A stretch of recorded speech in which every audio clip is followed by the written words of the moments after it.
ಇವತ್ತು ಬಹಳ ನೋವಿನಿಂದ ಈ ಪ್ರತಿಭಟನೆ ಮಾಡಬೇಕಾದಂಥ ಪರಿಸ್ಥಿತಿ ನಮಗೆ ಬಂದಿದೆ. ನಾವೆಲ್ಲರೂ ಸೇರಿ ದೇಶದ್ರೋಹಿಗಳ ವಿರುದ್ಧ ಪ್ರತಿಭಟನೆ ಮಾಡಬೇಕಾಗಿತ್ತು. ನಮ್ಮೊಳಗೆ ಕಚ್ಚಾಡ್ಲಿಕ್ಕತ್ತೇವಲ್ಲ, ಎಂಥ ದುರ್ದೈವ. ಇದಕ್ಕೆ ಕಾರಣೀಭೂತರು ಯಾರು? ಕಾಂಗ್ರೆಸ್ಸಿನ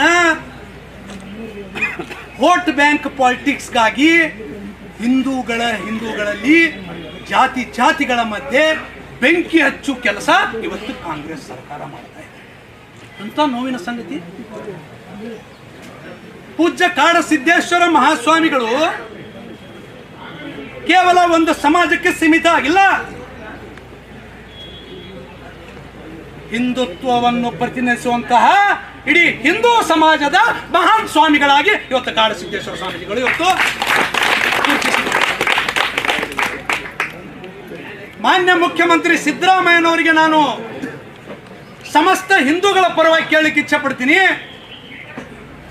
ಯಾತಕ್ಕಾಗಿ ಪೂಜ್ಯ ಸ್ವಾಮೀಜಿಗಳನ್ನ ವಿಜಯಪುರ ಹಾಗೂ ಬಾಗಲಕೋಟೆಗೆ ನಿರ್ಬಂಧನೆ ಹೇರಿದ್ರಿ? ಯಾಕೆ ಸ್ವಾಮೀಜಿಗಳು ಮತಾಂತರ ವಿರುದ್ಧ ಹೋರಾಟ ಮಾಡ್ತಾರಂತ ಹೇಳಿ ಹೇಳಿದ್ರ? ಅನೇಕ ಹಿಂದೂಗಳು ಇವತ್ತು ಯಾವುದೋ ಆಸೆ ಆಮಿಷಗಳಿಗೆ ಒಳಪಟ್ಟು ಇಸ್ಲಾಮಿಕ್ ಕನ್ವರ್ಟ್ ಆಗಿದ್ರು, ಅವರನ್ನು ಮರಳಿ ಮಾತೃ ಧರ್ಮಕ್ಕೆ ಹಿಂದೂ ಧರ್ಮಕ್ಕೆ ತಗೊಂಡು ಬಂದ್ರು ಅಂತ ಹೇಳಿ ಅವ್ರ ಮೇಲೆ ನೀವು ಇವತ್ತು ನಿಷೇಧ ಹೇರಿದ್ರ್ಯಾ? ವಕಫ್ ವಿರುದ್ಧ ದನಿ ಎತ್ತಿದ್ರು ಹೇರಿದ್ರ್ಯಾ? ಸ್ವಾಮೀಜಿಗಳು ಮಾಡಿರುವಂತ ಅನ್ಯಾಯ ಆದ್ರೂ ಏನು? ಸಾವಿರಾರು ಬಡ ಮಕ್ಕಳಿಗೆ, ಅನಾಥ ಮಕ್ಕಳಿಗೆ ಕನೇರಿ ಆಶ್ರಮದಲ್ಲಿ ಉಚಿತ ಶಿಕ್ಷಣ ವಸತಿಯನ್ನು ಕೊಡುವಂತಹ ಒಬ್ಬ ಮಹಾನ್ ಸ್ವಾಮಿಗಳಲ್ಲಿ ಕನೇರಿ ಮಠದ ಕಾಡಸಿದ್ದೇಶ್ವರ ಸ್ವಾಮಿಗಳು. ವಯೋವೃದ್ಧರಿಗೆ ಇವತ್ತು ಅನೇಕ ನಿರ್ಗತಿಗರಿಗೆ, ವಯೋವೃದ್ಧರಿಗೆ ಅಲ್ಲಿ ವಸತಿಯ ಸೌಲಭ್ಯವನ್ನು ಕೊಟ್ಟು ಉಪಚಾರ ಮಾಡುವಂತ ಸ್ವಾಮಿಗಳು ಕಾಡಸಿದ್ದೇಶ್ವರ ಮಹಾಸ್ವಾಮಿಗಳು. ಕಟಕರಿಗೆ ಹೋಗಿ ಏನಿವತ್ತು ಬಲಿಯಾಗುವಂತ ಗೋವುಗಳನ್ನ ರಕ್ಷಣೆ ಮಾಡಿ ಸಾವಿರಾರು ಗೋವುಗಳಿಗೆ ಹಿಂದೂ ದೇವಿ ದೇವತೆ ಅಂತ ಹೇಳಿ ನಾವು ಮಾನಿಸ್ತೇವೆ ಗೋಮಾತೆಯನ್ನ, ಆ ಗೋಮಾತೆಗೆ ರಕ್ಷಣೆ ಕೊಡುವಂತ ಕೆಲಸ ಇವತ್ತು ಕನೇರಿ ಮಠದ ಸ್ವಾಮೀಜಿಗಳ ಮಾಡಿದ್ದಾರೆ. ಇದು ಎಲ್ಲ ಕಾಂಗ್ರೆಸ್ಸಿಗೆ ತಡ್ಕೊಳ್ಳಿಕ್ಕೆ ಆಗ್ತಾ ಇಲ್ಲ. ಇವತ್ತು ನಮ್ಮ ಪೂಜ್ಯ ಸ್ವಾಮಿಗಳು ಬಹಳ ಮನದಾಳದಿಂದ ಮಾತುಗಳನ್ನು ಹೇಳಿದ್ದಾರೆ. ನಮ್ಮ ಉತ್ತರ ಕರ್ನಾಟಕದ ಶೈಲಿಯಲ್ಲಿ ಆಡು ಭಾಷೆಯಲ್ಲಿ ಮಾತುಗಳನ್ನು ಹೇಳಿದ್ದಾರೆ. 1.5 ತಿಂಗಳ ಹಿಂದೆ ಹೇಳಿದಂತ ಮಾತು ಈಗ ಪ್ರತಿಭಟನೆಗೆ ತಗೊಂಡ್ಬಂದಿದ್ದಾರೆ ಕೆಲ ಕಾಂಗ್ರೆಸ್ ನಾಯಕರು ಉದ್ದೇಶಪೂರ್ವಕವಾಗಿ. ನಾನು ಕೇಳ್ತೀನಿ, ಆ ಪ್ರತಿಭಟನೆ ಮಾಡ್ಲಿಕ್ಕತ್ತಾರಲ್ಲ ಅವ್ರು ಎಂಥ ಒಂದು ತಮ್ಮನ್ನು ತಾವು ಬಸವ ಅನುಯಾಯಿಗಳಂತ ಕರೀತಾರೆ.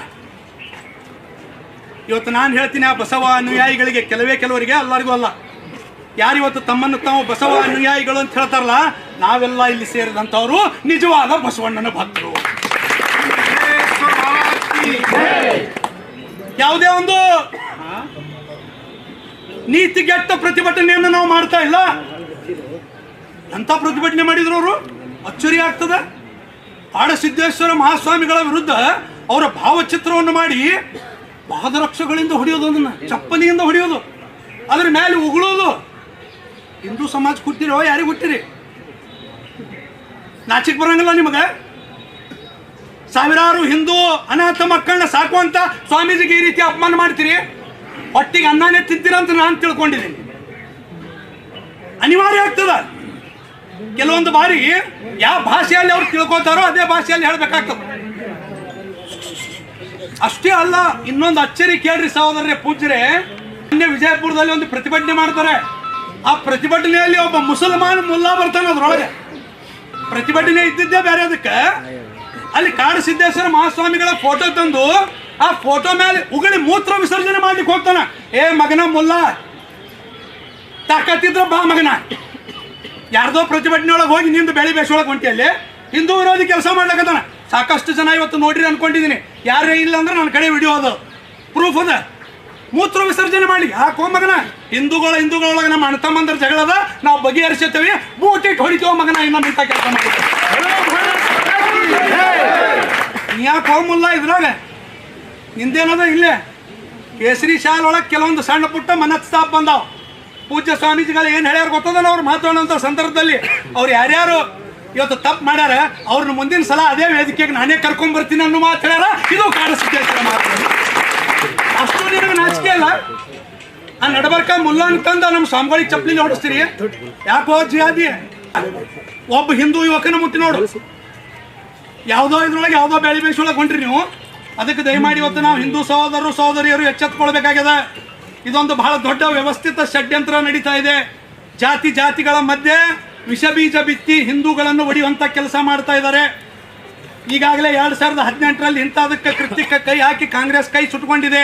ನಾನು ಯಾವುದೇ ರಾಜಕೀಯ ಮಾತುಗಳನ್ನು ಇಲ್ಲಿ ಮಾತಾಡ್ಲಿಕ್ಕೆ ಹೋಗಂಗಿಲ್ಲ.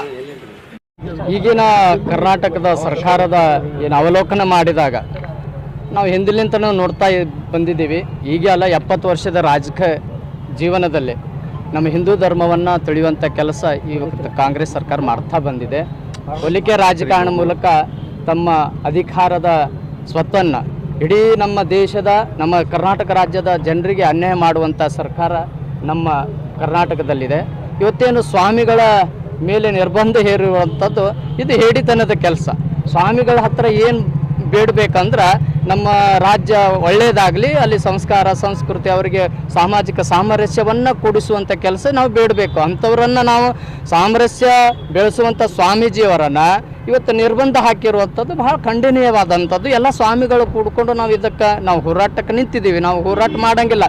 ನಾವು ಗ್ರಾಮಗಳಲ್ಲಿ ಹೋಗಿ ಸ್ವಾಮಿಗಳು ಏನು ಮಾಡ್ತೀವಿ ಅಂದ್ರೆ ಬೋಧನೆಯನ್ನು ನೀಡ್ತೀವಿ. ಧರ್ಮ ಬೋಧನೆ, ಸಾಮಾಜಿಕ ಬೋಧನೆ, ಧಾರ್ಮಿಕ ಬೋಧನೆ, ಶೈಕ್ಷಣಿಕವಾಗಿ ಏನು ಸಾವಯವ ಕೃಷಿ ಆಗಿರ್ಬೋದು, ಇದ್ರ ಬಗ್ಗೆ ನಾವು ಅವಲೋಕನ ಮಾಡಿ ಅವರಿಗೆ ಒಳ್ಳೆಯದಾಗಲಿ ಅಂತ ಬಯಸ್ತೀವಿ. ಇವತ್ತು ಏನಾಗ್ತಾ ಇದೆ ಅಂದ್ರೆ ಕರ್ನಾಟಕ ಸರ್ಕಾರ ಈ ಸ್ವಾಮಿಗಳ ಮೇಲೆ ಇದೇನು ಅಸ್ತ್ರ ಅಲ್ಲ, ಇದು ದೊಡ್ಡ ಅನ್ಯಾಯವನ್ನು ಮಾಡ್ತಾ ಇದೆ. ಏನು ಕನೇರಿ ಶ್ರೀಗಳನ್ನು ನಿರ್ಬಂಧನೀಯರುವಂಥದ್ದು ಬಹಳ ವಿಷಾದನೀಯವಾದಂಥದ್ದು ವಿಷಯ. ಈ ವಿಷಯದ ಪರವಾಗಿ ನಾವು ಎಷ್ಟೇ ಹೇಳ್ತೀವಿ, ಈ ನಿರ್ಬಂಧನೆಯನ್ನು ವಾಪಸ್ ತಗೊಂಡು ಗೌರವಯುತವಾಗಿ ನಮ್ಮ ಸ್ವಾಮಿಗಳಿಗೆ ಕ್ಷಮೆ ಕೇಳಬೇಕು. ಇದು ನಮ್ಮ